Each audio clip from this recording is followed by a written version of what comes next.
What I wish I knew before my Rogue's AC went warm? Not all cooling failures mean big repairs. Let's figure out what's really going on.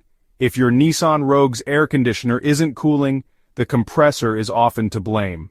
The compressor is like the heart of your AC system. It pumps refrigerant, which keeps things cold inside your car. Here's why it might fail. First, low refrigerant levels. If there's a leak, your compressor can't do its job.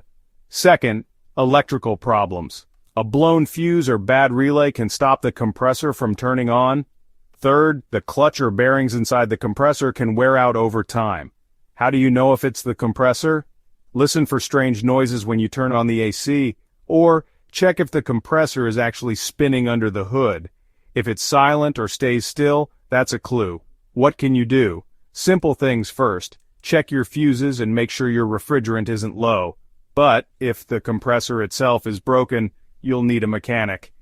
Taking care of your AC system with regular checks can help prevent big problems down the road.